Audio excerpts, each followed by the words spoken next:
Was there anything else?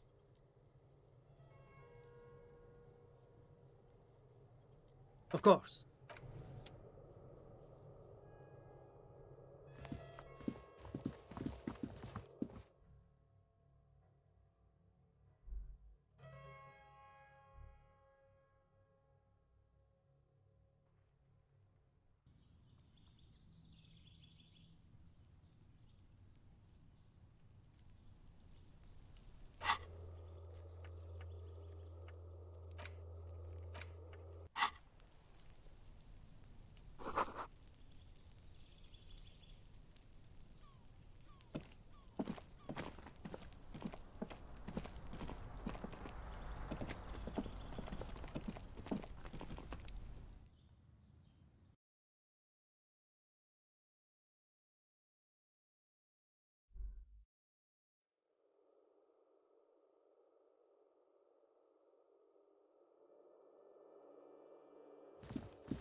Kuno's like Kuno's dad. Kuno doesn't give a fuck about anything. Alright, so you got Kuno's kilo. Here is how we do it. First, you give Kuno Kuno's kilo, then Kuno gives you half back. That's how we split it. It's the best way, street way. Word on the street is, you sent your little friend in dressed as a hooker, distraction style. That's some sick shit. Not a single muscle moves on the lieutenant's face. Kuno wants to hear all about it, but first we split the kilo, then we shoot the shit. Kuno knows what Kuno means. Wow, that's heavy. There you go. More than half in there. Kuno's fucking honourable like that. There is no movement on the lieutenant's face as he stares intently at the trash container. Now tell me, how the fuck are you still alive, pig?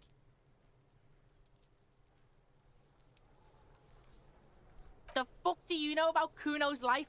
Kuno's got plans. Get the fuck out of here. Yeah, we got plans. 6 meters underground, below piping from before the war, the collapsed remains of the Martinez storm drain system. There are 2 stolen flashlights with piles of batteries next to them, beside 2 bedrolls, in the dark and opening into the lower tunnels. Yeah, you do some Sambo shit, sneak in. Is the hooker thing real? Sambo is an acronym for Samoan boxing, graceful martial arts stuff.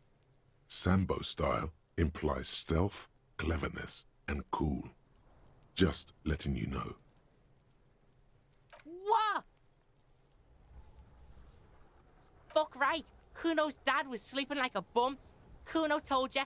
Kuno's dad doesn't give a shit about anything. Fucking breaking and entering shit. That's nothing to Kuno's dad. You got lucky, pig. Kuno knew this. Kuno's fucking violent fiend dad's been drinking hard lately. Kuno knew you have a way in. Narrow window. Kuno window.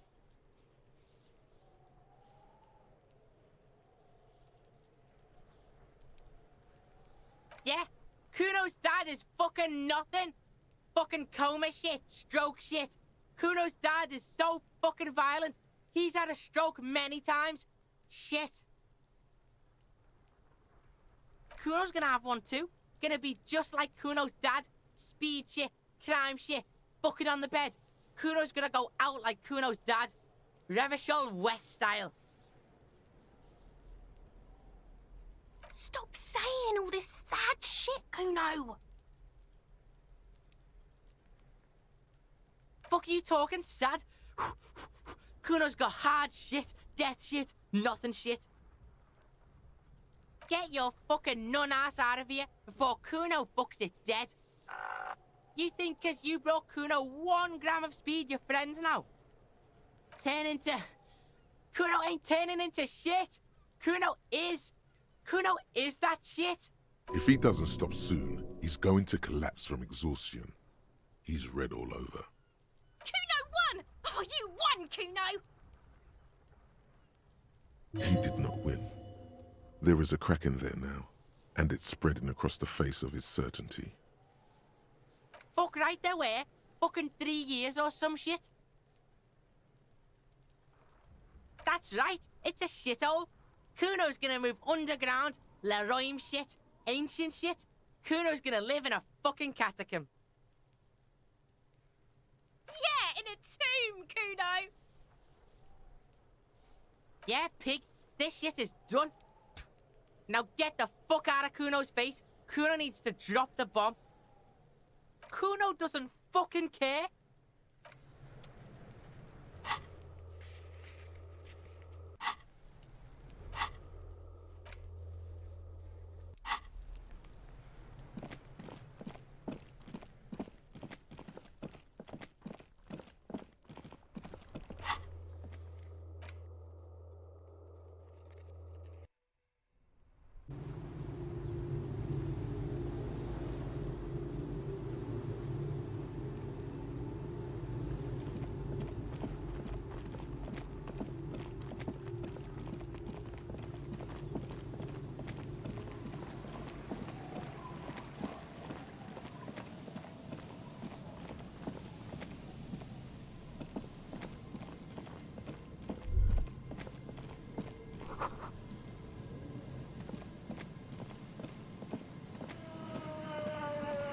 Put your hands where I can see them. Show me your hands. This is the pigs. Show me your hands. Right now! Show me your hands! Right now! Scavenged, battery-powered police lights protrude from her back. The flickering light show reveals a gun in her shaking hand. Her hand is trembling from some sort of neurodegenerative disease. Madame, please drop the firearm immediately. You shouldn't be here. Something's very wrong with her. She's completely out of control. Failure to comply. Suspect is displaying aggression. Officer, under duress! Officer, under duress! I am the police. Don't move. Don't move. Hands on your head. Suspect is armed and dangerous. Lateral vascular neck restraint. Carotid sleeper. Carotid sleeper. Critically reducing blood from passing through the neck of the suspect.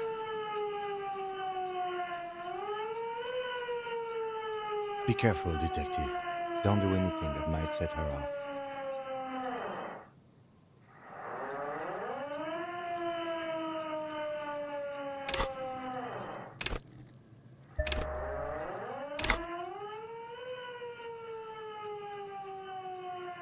It's a goddamn police shitbag.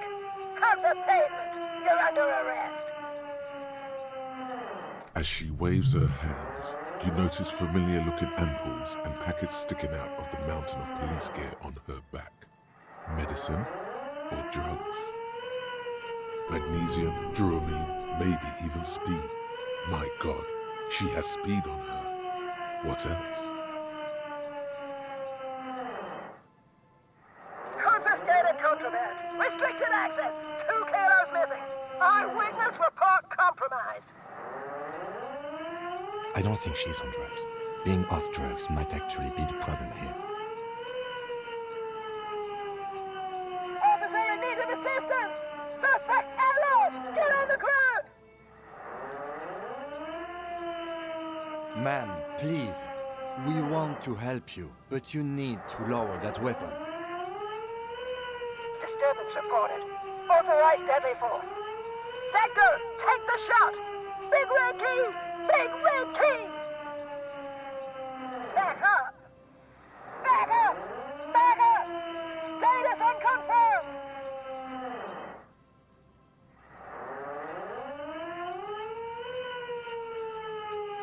No. No. I thought Mr. Moran. Gareth. Aggravated assault! Man down! Officers in pursuit! What's the situation, officer? Law enforcement compromised! Impersonating a police officer!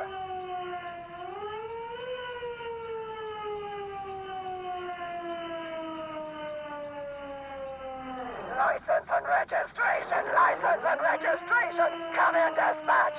Sector! Azimuth! She's losing it. One twitch and there would be blood. We can't leave. A delirious civilian is pointing firearm at us. Your firearm. You need to solve this.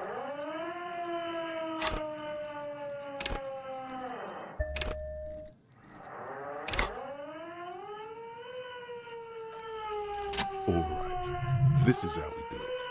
You hurl the tear bag in her face, already darting right, and immediately close the distance.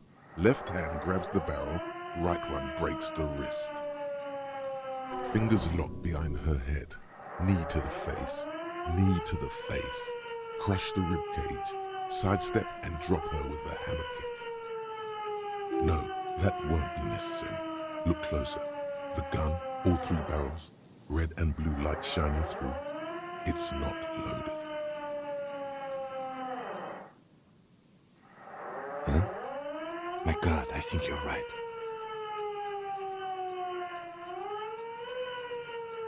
What? This isn't police issue. Police weapons have bullets. This isn't real. What is this? Police gunfighters have bullets.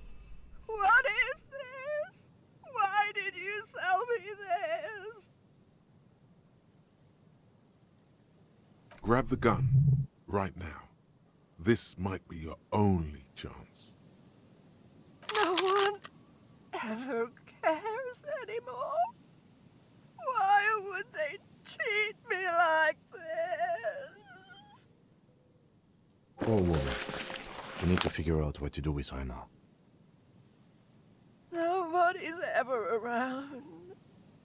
Nobody ever comes to visit me. She's in a stupor. I've seen this before. God knows for how long. Could be days when they get like this. Honestly, I don't know. Dementia, probably. Dementia and Channel 8 and loneliness. Could be. Her hands were trembling and she did seem uncoordinated. But what are we gonna do with her? Her scratched skin is warm to the touch, but the person inside doesn't even know you're there. I don't think there's any need for that. In her current state, and without the gun, she isn't really a threat to anyone.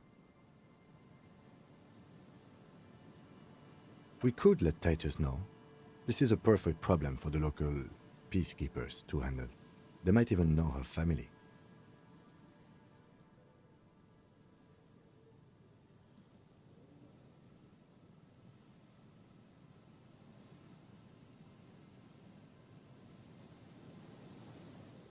Then we can ask him once we get back to the whirling. But we have to hurry, cause it's late and they might have already gone home. But I think we are done here for now. Let's head out. This is... Please, leave the radio on.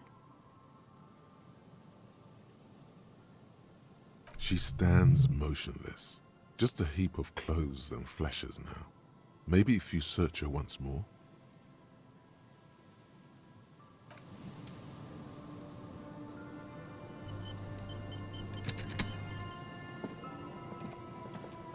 The The woman stands slumped.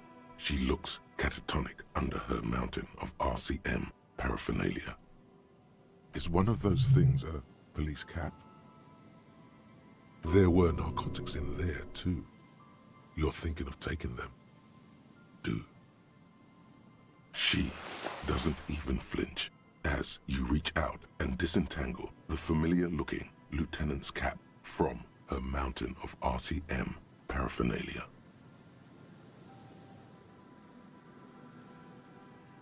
Oh, is that yours? It's hard to say. It's been so long since you wore yours. The lieutenant nods. You take the vial of Pyrrolidon and the bottle of speed as evidence, obviously. You're taking those, are you? Listen to him, for once.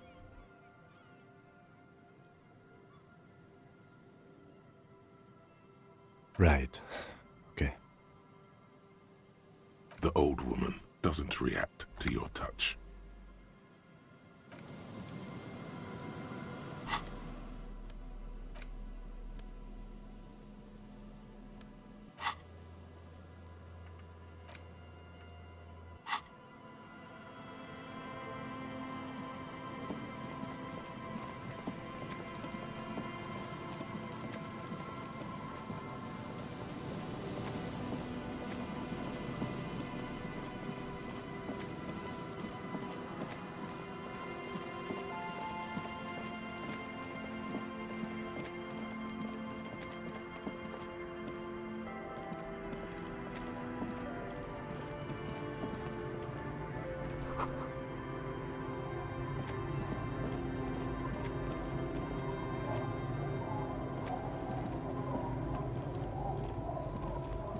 It's getting cold, this late in the night. Time to call it a day.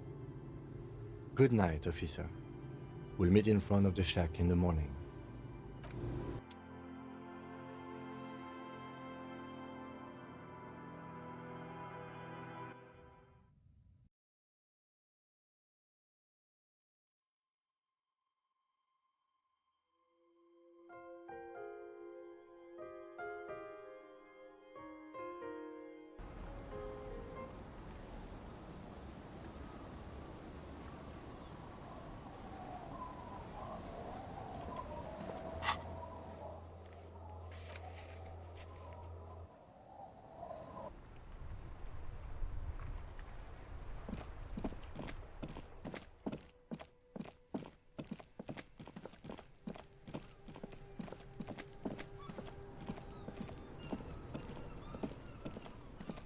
The man is decomposing visibly now.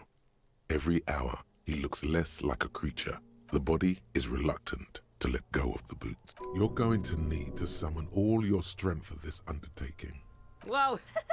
Kuno's little sneak pig's back for the booty. Yeah, fuck it to pieces for us, liar cop.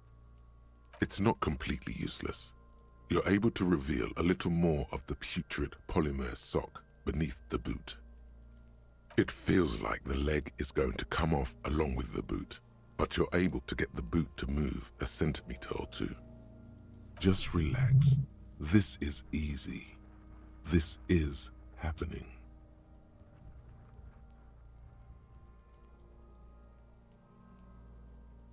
It's heavier than you'd think. You're forced to drop it back down immediately. The corpse lands on the ground with a nauseating thud. Looking, something cracks in the left leg. It really is about to come off. The leg, I mean, not the boot. You may want to slow down. Don't tear into it like that. This is the right method. It takes some time, but eventually the boots come off, with nasty slices of polymer sock stuck to even bigger pieces of skin and rotting flesh. Look, he's skinning the fucker up good. Puka style. Hell, keep at it, pig. The legs look like they've been clawed at by wild animals. As for the boots, you can't possibly do anything with them until you've cleaned and disinfected them thoroughly. Yes, these absolutely need to be washed before. The stink is incredible. Didn't the whirling have a kitchen?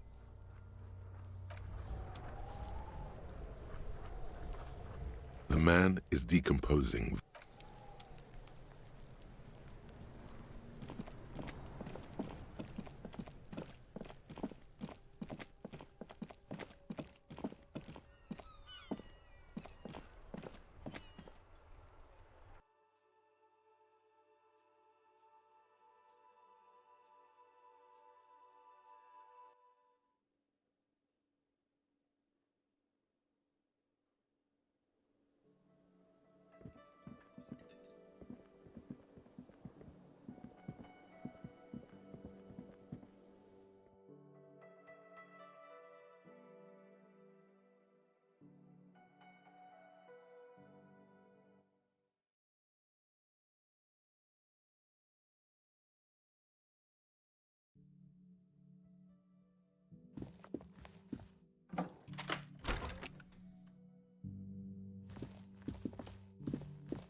This window is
the stage is all set up. You feel it. So, are you ready for your thing now? Let me know when I should turn on the karaoke carousel.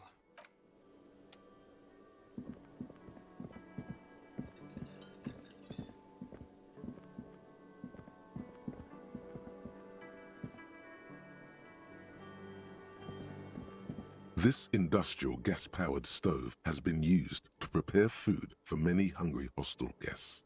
There are several pots and pans on hand.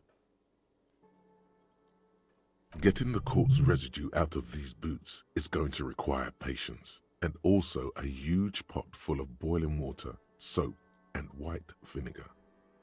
A commercial pot draws your attention. It's very large, gigantic even. It could be used to make enough stew to feed an entire city, and also to boil a putrid pair of death boots. There is a variety of soaps and bleaches in the cabinet to the left of the stove. There is also a bottle of white vinegar in the cabinet next to the fridge. This is gonna take the hard stuff too. Use as much as you can. The bottom of the pot fills with shiny white goo. All right now, chef. Light up the stove and boil them.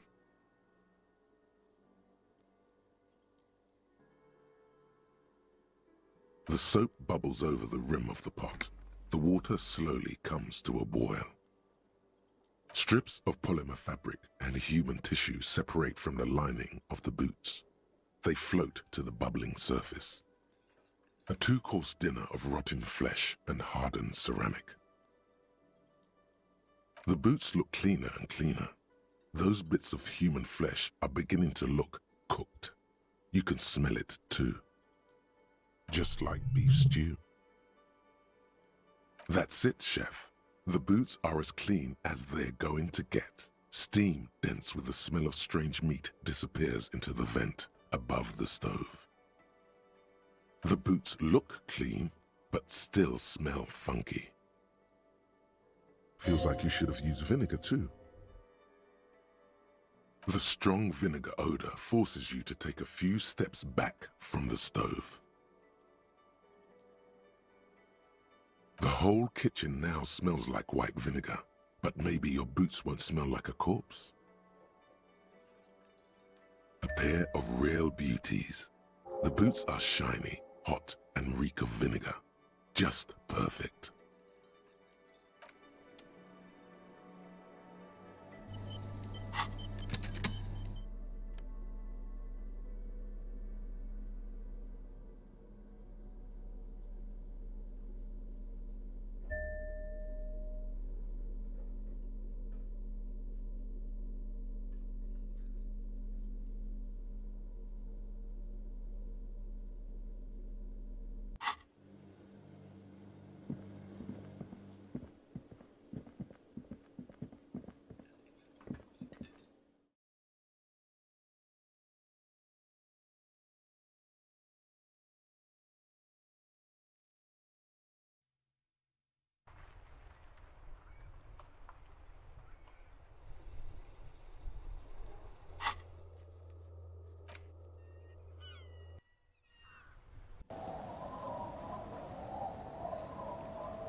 It's getting cold, this late in the night. Time to call it a day.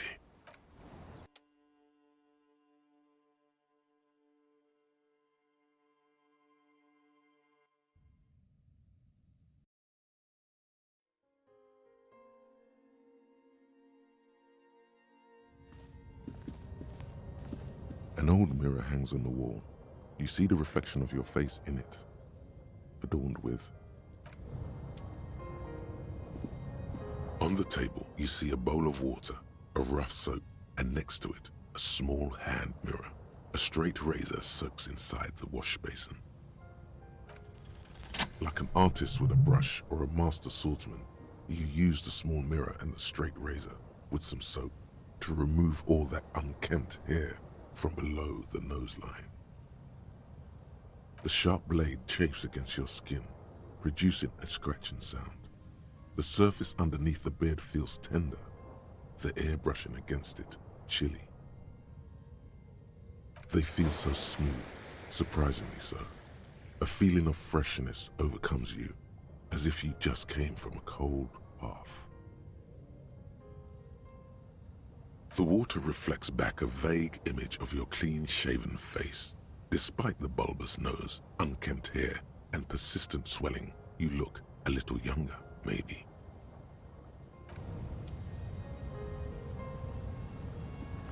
The bed is comforting, if a bit run down. Still, you've earned a rest. Across the room, the heating system hums its soft lullaby.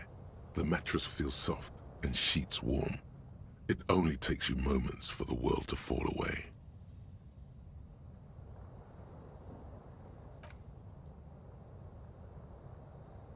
Thoughts, baby. A million little lights in the dark. You're one fine instrument, brother. All those faces and all those names. All that laughter and screaming and scheming around. Every corner and every street. Recorded in you forever on Faraday. On and on it goes for untold hours. At the disco where you first asked her to dance. Rising, rising above the dark curvature, the great wingspan of sleep, studded with stars. Behold, there are millions of them down there. The first time. The last time. The smoke in her mouth. The plotted flowers. The faces turning, changing. It's the world, Harry boy, and you're made of it. Every day you're out there, you make more of yourself from it. I'm afraid you can't be unmade now. You can never forget this shit.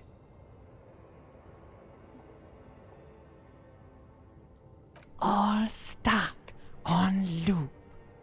Whirling, spitting out words and images. You're the son of the world again. Harrister. A ceaseless agent, picking up litter and old newspapers, collecting your little bubblegum wrappers and idiotic picture postcards. Meaningless, meaningless keepsakes. Reading your awful letters and recalling things, aren't you? The endless names of the world. An address book you are. The map of a city. You'll go insane if you keep going like this.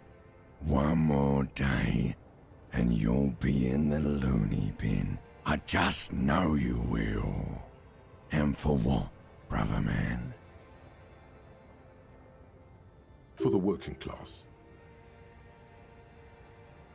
For the money, baby. For the greater good. For Revacon. Always and only Revacon. Solving your little crossword puzzles.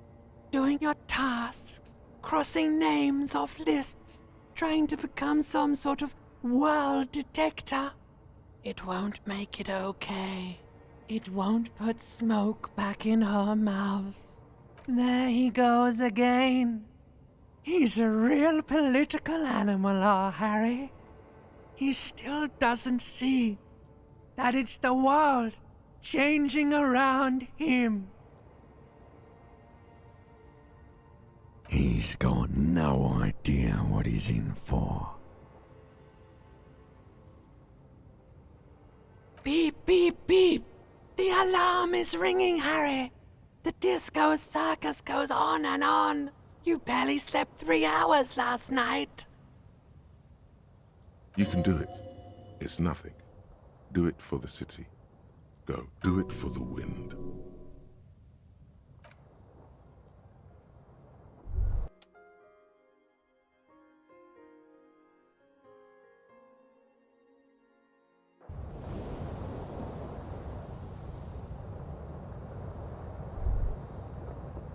You were right, brother. Back there, in your sleep, all the weak-willed delinquents, dilly-dalliers, foreign moneylenders, insane anarchists, and yes, the woemen. They've run this place to ruin. The game was rigged from before you even knew how the pieces move, soldier. No, brother. Forget about your gut. We've got much more pressing matters to focus on. It's time to turn back time. I will send you back to the time when the sun had not yet vanished, when it was still setting into the sea. The time of the suzerain, the time when love was still possible. To go back with the knowledge and the experience you now have, and to do it all over. Do it richtig this time. Protect the suzerainty, clean up the city, revive disco music, and get her back. No one. Don't ask about her. You fool. Second chances are not about questions. They are about actions. Are you ready to start taking action, brother? Ultramarathon here meant Revachol. Our streets and all that. It's all there is. Just move on and answer the question. There must be others like you. Men who long for the days when words like loyalty and love meant something. People whose yearning for the past is so great they barely live in the present. Those are the men you need to find. Those are the guys who know. Think, maybe you've already met someone like that.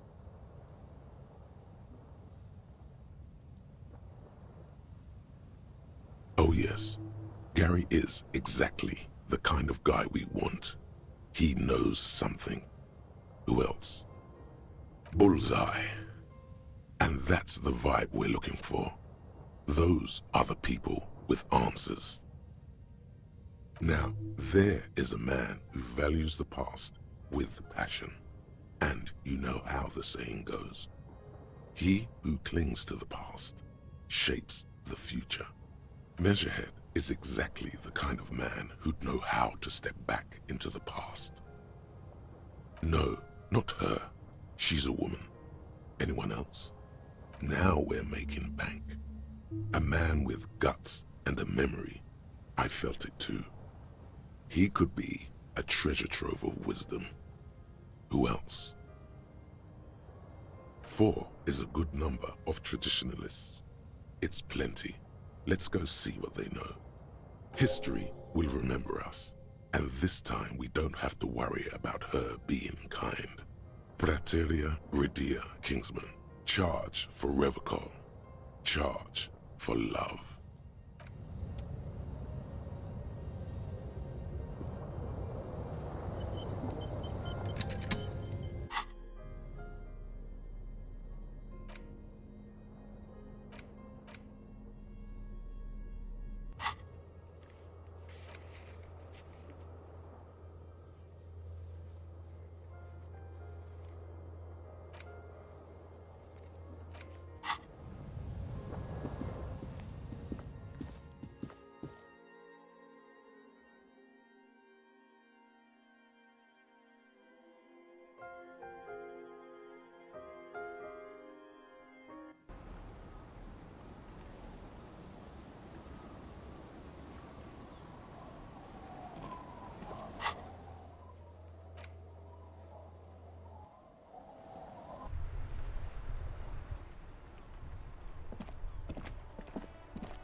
The man is decomposing visibly now.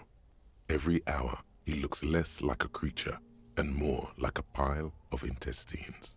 The lieutenant adjusts his glasses and takes a deep breath.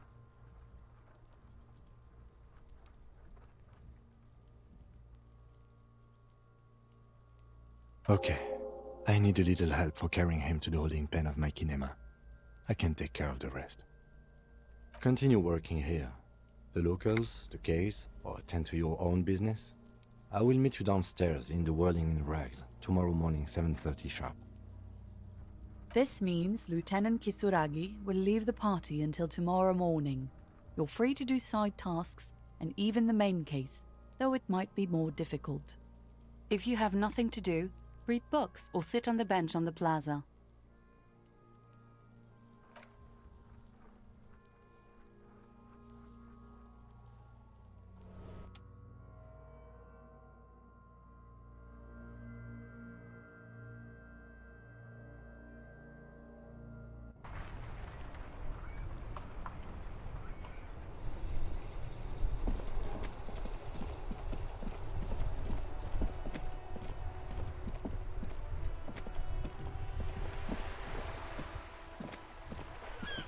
Vigilance officer, what can this old carabinier do for you? What? Now. I'm sure the officer means it figuratively. Like a forensic technique or something, right? Forensic techniques are your forte, not mine, officer. Find another fool. I will not be part of your joke. Bon song, son. You must have a loose screw up there or something. Sounds like you really mean it. All right. I will entertain this fantasy if you tell me what interest does an RCM officer have in time travel. Oh, you're in for a treat, officer. Seeing the playful side of old René is about as rare as a red rainbow. Even after the revolution, after the beachhead, there was a chance. Had we just stayed true to our values. It happened slowly, like a seedling growing into a tree. Tiny incremental steps, imperceptible till the thicket was so thick you couldn't clear it with a flamethrower. This time? What happened to the first time? Did you make a mistake? Did you fuck up? Everyone did. And there are no second chances. We don't deserve them. You can't just go back and restart. That would make everything meaningless. There's something substantial moving in him, trying to get out. Regret. Honor walks and virtue follows. You are truly a detective saint, for you refuse to veer even when no one is looking. Bravo. Easy, René. Take it easy. You're right. Absolutely right. What was, and that's it. Isn't that right, officer? Imbécile. Un putain d'imbécile. Enough, officer. We can't help you. Not with this. Such an emotional topic. But don't worry. I'm sure there's something else, old René, or I can assist you with. The Carabinier is too old and feeble to be useful. But you will carry on. Mouvere tempore, Kingsman. For the tenacious, no road is impassable. Anything else you want? Or can we get back to our game?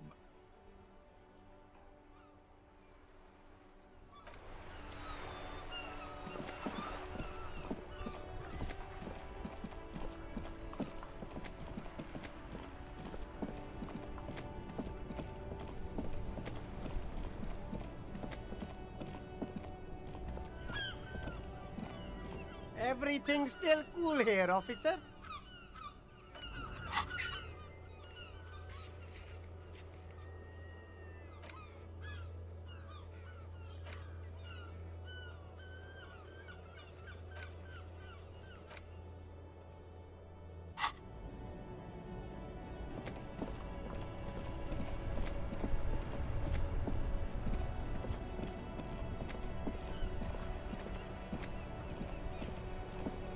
I saw you poking around in Lady Driver's lorry. She in trouble? Oh man, that's like a load off my mind. All that stress was messing up my rhymes. Oh, you know. Tommy Leham's gonna be a musician. Sprechgesang, but with beats. I've got a lot of free time on the road to hone my craft. Tommy Lam was taken. My real name's Jerry Lafitte. Tommy's way better. The man taps his fingers rhythmically against his arm.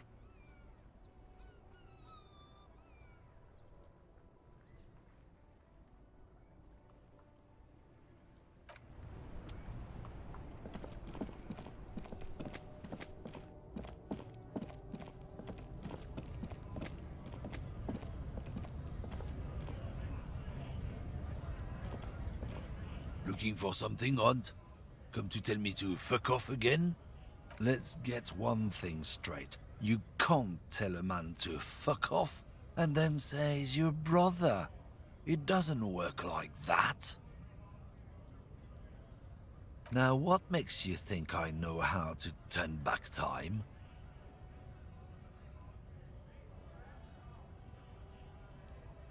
Your gut, huh? He's confused now, off his balance. Are you mocking me right now, Runt? People think it's so easy being a lorry driver. Well, it isn't, okay? The rumbling in your stomach says there's something not quite right with this one. You know, I get funny looks from people all the time. I know they're looking at my gut. I can see that. Big fucking deal. A guy put on a little weight. Who cares? He's really got himself worked up now. Dangerous stores of pent-up emotion there. He grinds a cigarette butt into the pavement and quickly lights another. Time, yeah? Listen, man. Do you even understand how hard we've got it? How completely stacked the whole rotten deck is against people like you and me? The lorryman looks at you like he can't decide whether he wants to smash something or break down in tears. The silence is heavy and uncomfortable. No, I can't help you. And I'll tell you why. 'Cause you're a runt and an asshole. This fool is a colossal waste of time.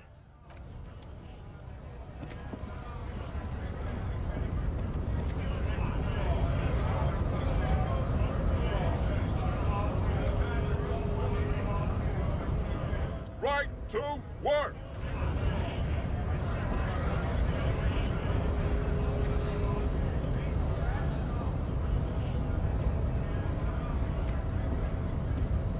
Hola, Wandering Man. How can I help? Los Ardis? They're sort of... Is he actually comparing you? The man whispers a joke.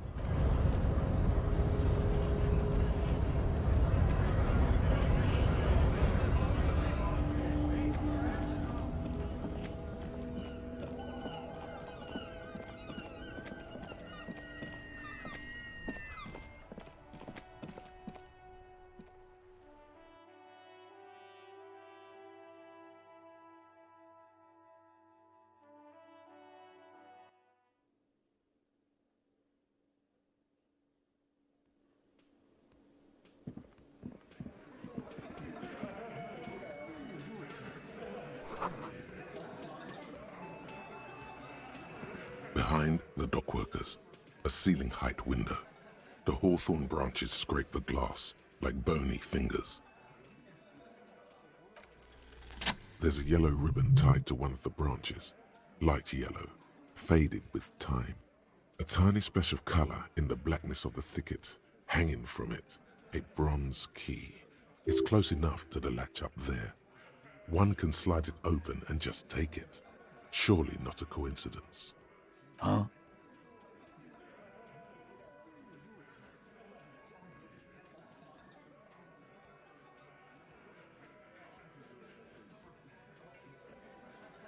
And I need the fatty to get his feet amputated because the smell is killing me. We can't always get what we want. God damn it, Dennis. You know I can't help it. Sorry, fucko. These guys won't help you. Looks like you're gonna have to go bush diving. I'm gonna enjoy the sight of you in the bushes out there. With a loud thud, the old man stands up, pushes the window open, grabs the key from the hawthorn branch and slides it across the table to you. The key is brass. Workshop spare is etched into its bow. The old man closes the window and sits back down in silence. Come on, man. We were just having some fun. Where's the harm in... I'm tired of listening to your shit.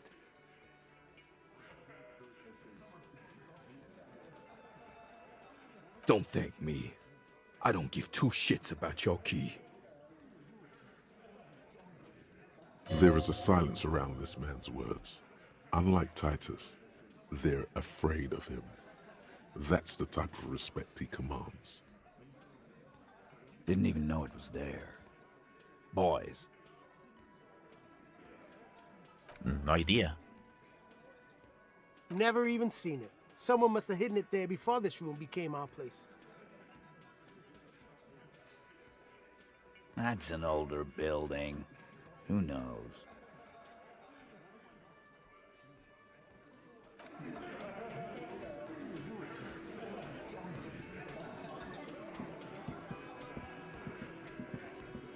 I've got nothing to say to you.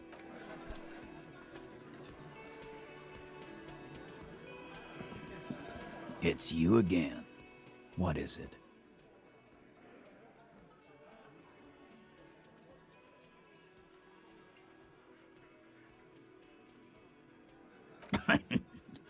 What's that, Copper? You want us to help little old ladies now? Yeah. We'll send someone out. Who is? Wait. It's the pigs, isn't it? God. Poor lady. Don't worry. We'll handle this. I think she got some family in Kurong or something.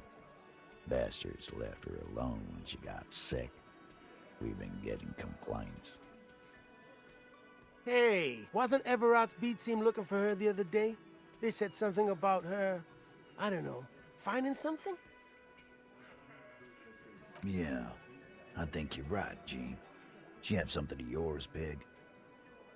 Whatever you do, do not admit to these punks you lost your gun. You will suffer if you do. No? Well, whatever then, Copper. No. They totally said what it was. What was it? Anyone remember? I don't remember. I was fucking drunk. Let me know if you figure it out back there. Now, anything else we can help you with? Auntie LaPlante, we always called her. Something LaPlante. Marianne, amigo. Fuck you, Pig. What the fuck you are playing at, huh? Easy, Al. Don't let him get to you. Have one for Auntie LaPlante, huh? Don't disrespect Miss LaPlante, Copper. She's good people. We all get a little crazy sometimes. Was, like before. Just an old lady. Her kids moved away years ago. Never come to visit. Never took her calls. She gets out every now and then. She did right by lots of us when we were kids. Always was a little off, but still. Wanted to be a cop, you mean? Well, shit. I don't actually know. Anyone know why she started acting like a pig? No fucking clue. It's gotta be the crazy. Who'd want to be a pig? You are already signed up, Cerdo. This guy's seriously damaged. Nah, don't worry about it, Al. The cops want to dress up and play policeman. Let them. We'll keep doing the real work. Dunno. She lives by the water. Shit washes up all the time on the beach. Station 41. A man carries a crate of rusted, unused badges. You think these would net us something at the annual auction? A balding detective drags a comb futilely across his head. Shit, who'd want those? Just dump them into the river. No problem, old cop man. We take care of our mentally ill here in Martinez. Ain't that right, boys? Sure enough, we're the real heroes on these streets. A witness? You ain't got shit. The locals would never come to you with this. That's just contactis, Titus. Next, he's gonna tell you one of us already roll on the others, and is in witness protection. Well, let's hear it then. Who is your mystery fella? So, some moral intern crony. What'd he tell you? I bet he had a dead hooker situation. If he came to Martinez. It's you assholes that feel the need to go around like a fucking brass band. The Hardy Boys are dead silent. Yeah, it's like they put cowbells on you before they send you to the streets. What's with the cowbells, policeman? Damn, they wormed their way out of it, somehow. Try something else if you can. Arabagite? Boss, I think he's trying to say me and Theo. Well, yeah. What is confusing you? Eugene, Theo, and Elaine were there too. I already told you. We were all there. That means absolutely nothing to me. Sounds like some made-up horse shit. What is this fella's problem? Sorry we didn't make it more action-packed. It wasn't the first thing on our minds, you see? Yes, enough of Charleville Drouin from Rue de Saint-Gelaine, 33B. Okay, maybe it doesn't feel like this did anything to them, but they have to be fretting a little. Everyone is afraid of witnesses. Witness is a scary word.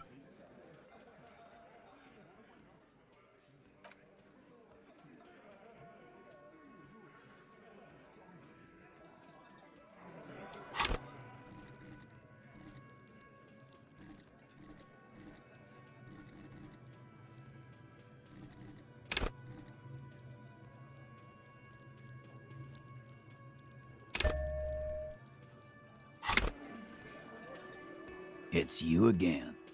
What is it?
Hello, officer.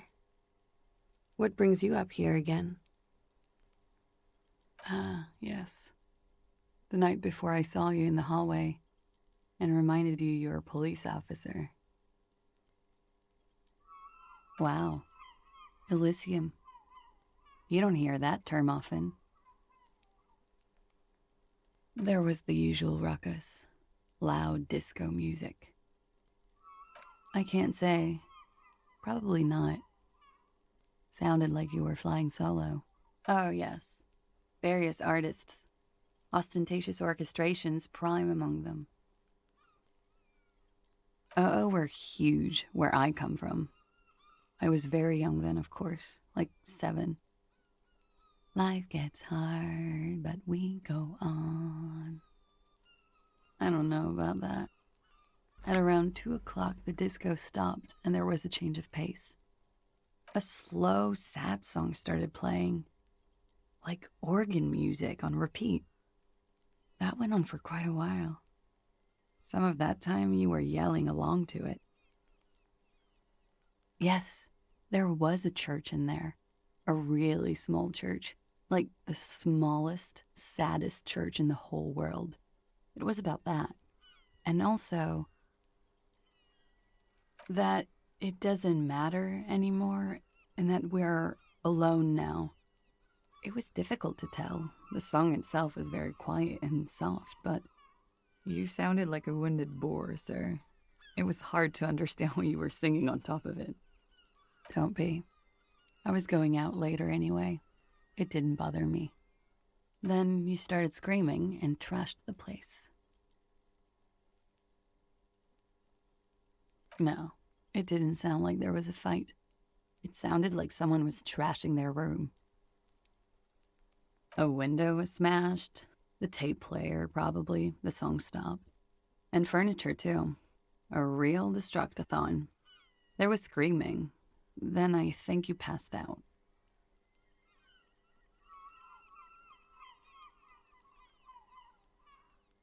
There was. I think you screamed that you didn't want to be this type of animal anymore. I may have misheard, but it was sort of memorable.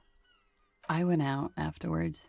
Everything was quiet by then, around 4 or 5. And that was it. No problem, sir.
Hey, was there something you... Oh, hello, dear. There you are again. Goodness, how is he? Did he say why he hasn't returned yet? Oh, yes. That's my Morel. He's bound to catch a cold staying out there for so long. But I am so relieved to hear that he's okay. Thank you for putting an old woman's heart at ease, if even a little. You haven't, however. There are dangers out there. Our aging body's foul. Her heart won't rest until Morel is safely back with her. Now maybe she'll open up about those fascinating cryptids. Take her mind off all this. Oh, you don't want to hear about some old woman's ramblings. Well, it was summer. I was building a racing track out of sand on the beach near a tall stand of reeds. Quite a tall one. Many times my height, I remember. When, all of a sudden... I'm getting ahead of myself. I was 5.5 in Betancourt in the suburbs. My grandmother had a summer home there. The strangest moment of my life. I looked up and one of the reeds moved. Not like a plant, but like a living thing. It stood up and looked at me. Its body unfolded like some antique toy. I've never seen anything like it. She had no fear, just surprise. I didn't know this can happen, so I reached my arm and touched the thing. It felt just like a stalk of reed, but it moved, swaying, towering above me. After a while, 20 seconds, a minute maybe, it left, went into the reeds. I tried, but I was only a child. There was mud and high water. I couldn't see it anymore. I was just standing there knee-deep in mud, looking around me. Where did you go? Don't go. I ran back home to my grandmother and asked her if reeds could walk, and told her they were looking at me. Of course, she just laughed at me, but I knew what I'd seen. For years, it was a story I told at parties when I wanted to impress boys, that sort of thing. Of course, most people just took it as a strange, amusing anecdote. So did I, honestly. But then I met Morel. We were on our first date when I told him my story. You should have seen his face. He said my descriptions matched the phasmid down to a T. Its white marble limbs, the way it moved. So that's how they met. This is beyond significant for them. Of course. I've thought about it. But Morel says my report matches with the others. And I'm sure I hadn't heard of the phasmid as a child. Nor had my mother or my grandmother. So how did I know what to imagine? It was only when I started telling my story as a teenager that boys would tell me, Lena,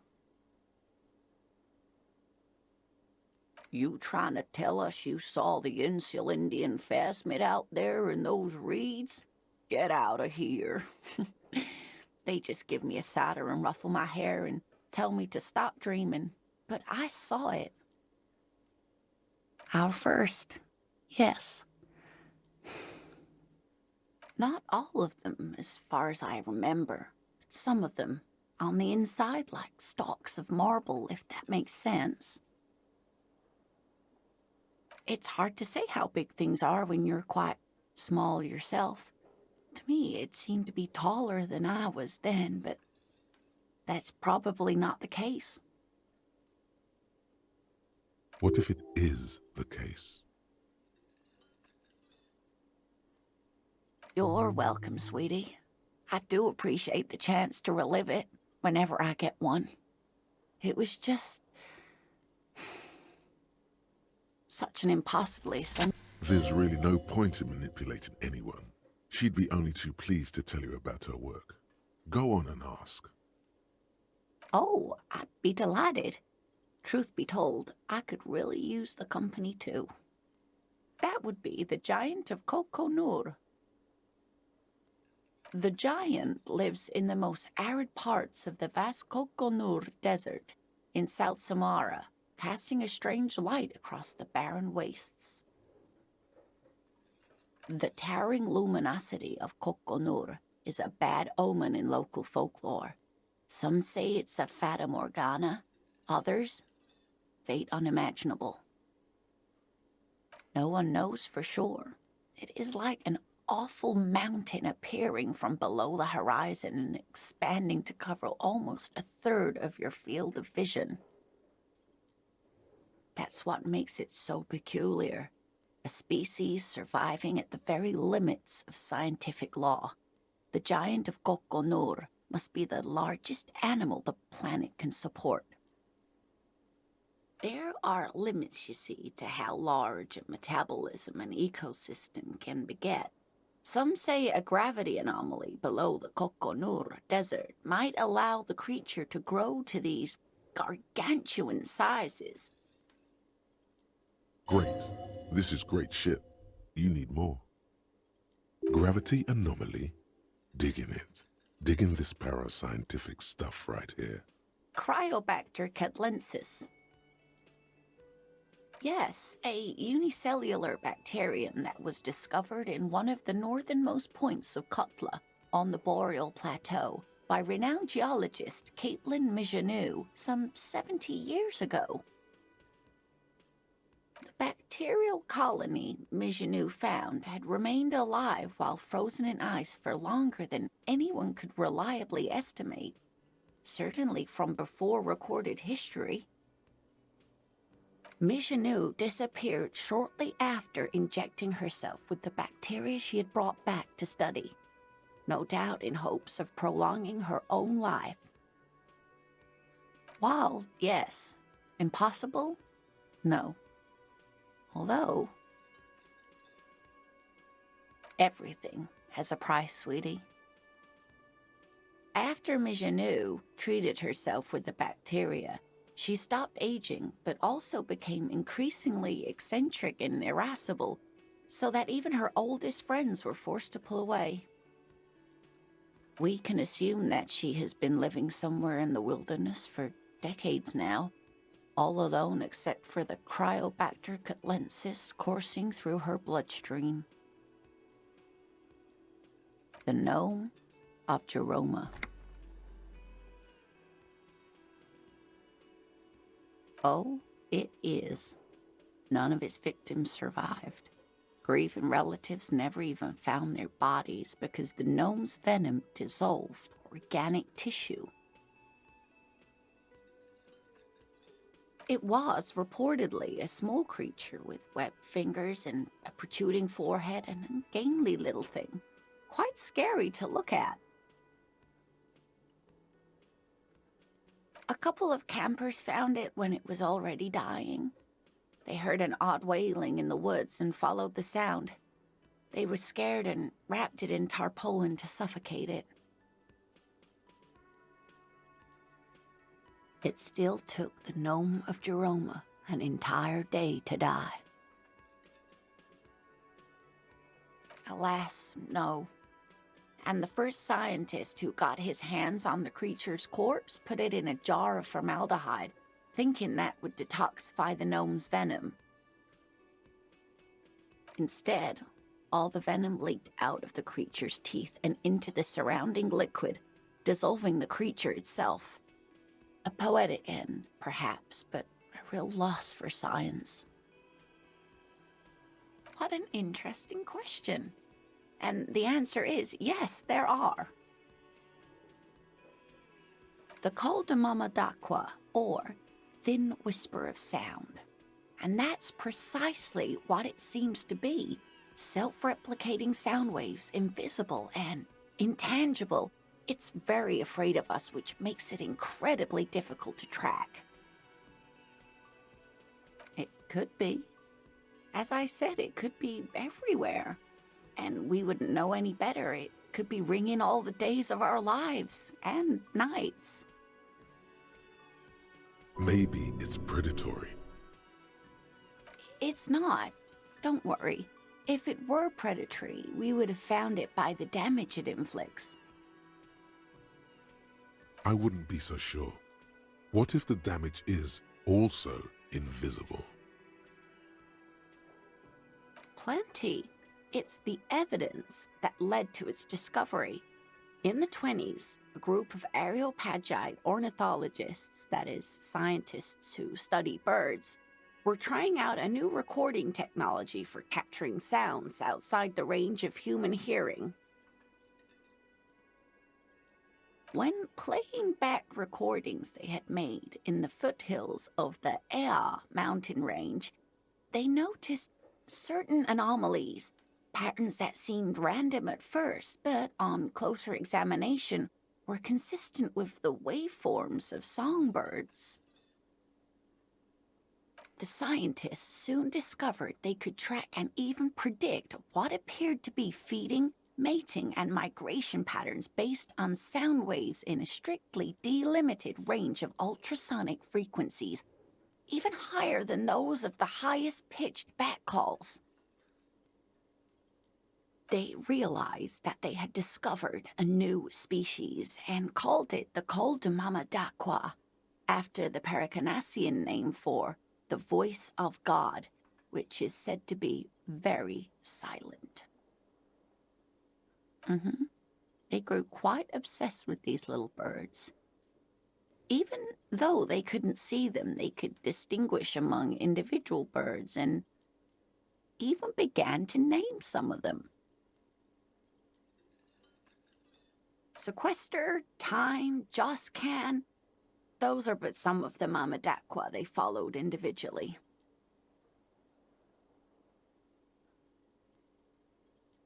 That is a sad story. A group of university students assisting with the field work in their enthusiasm for the project, and no doubt because they were preoccupied with impressing their professors, nearly drove it to extinction. They tried to communicate with it and had no other means but sound. So they started sending out sound waves at frequencies they thought might match the Mamadakwas. And what happens when a sound wave meets another sound wave of the same frequency, dear? You have no clue, because you're not a dweeb. Exactly. And these tests were performed so recklessly that when they happened upon the right frequency, well, they wiped out most of the population. After that, the corpuscle appears to have migrated elsewhere. There have been recordings of anomalies similar to those spotted in Ea, but they've been few and far between. It's impossible to confirm the presence of any stable Kulta Mamadakwa population anywhere. Like nothing, it's such a high-pitched sound that us humans can't hear it, nor can other animals. It could be ringing right outside your window and you wouldn't even know it. Could be anywhere. Everywhere, even. Many scientists have asked the same question. Some have claimed that it isn't itself a sound, but a tiny corpuscle that emits sound waves. But there's no evidence to support this theory.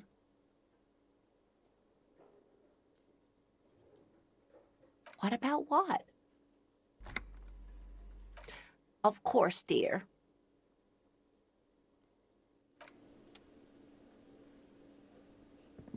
You look like shit. And I don't mean that as a metaphor. Yeah, I know. That's what I'm going by here. Oh, come on, Jean. It looks like it's been a rough week on him. It's not just this week. What do you want? There's something about this guy that matches with a face in your head. A similar but different face. The suit, the sunglasses, the haircut. He's famous. That's how you know his face. Not as famous as you, superstar. Oh yes, big time. Who hasn't heard of the Farad son of liver failure? Jean, he's obviously suffering. Okay, superstar. Talk to me. What do you want? You want a pat on the back? There's something that binds you to him. Some kind of an outfit, maybe. A uniform. I want to say, yes, I think. Fucking politics again. You know what I'm more interested in? You solving the case you're on. I'm passionate about that. So maybe get to it. About what? You don't look like a cop. You know what you look like? Yes, a superstar cop. Of course. This again. He didn't answer your question. No. 'Cause it's not my job. Why don't you go and fucking do yours and solve this damn hanging? Actually, I don't want to hear you say things.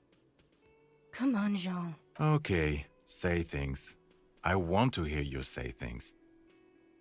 Hear that? He wants you to say things. Suddenly, out of nowhere, case-related things start popping up in your head. So, do you know who hanged him? I don't know. Why are you? You know what? It must be because he's buff. He looks like he works out, like he's got the devil on his back. Oh my god, there's more. You want something more? Watch out for yourself. That voice, so very familiar. Did you hear it when calling to your station and reporting your badge missing? Oh really? I wonder where. That's the where you remember me from?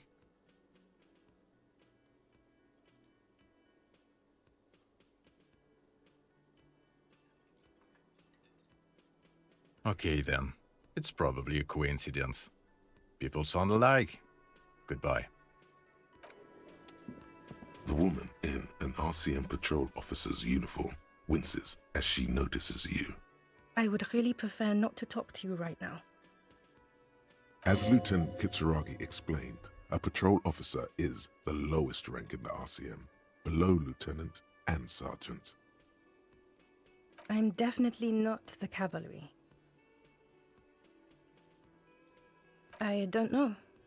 I mean, why would I want to talk to you? Of course he does. Word of the end to come. Okay, fine. Let's talk. What did you want?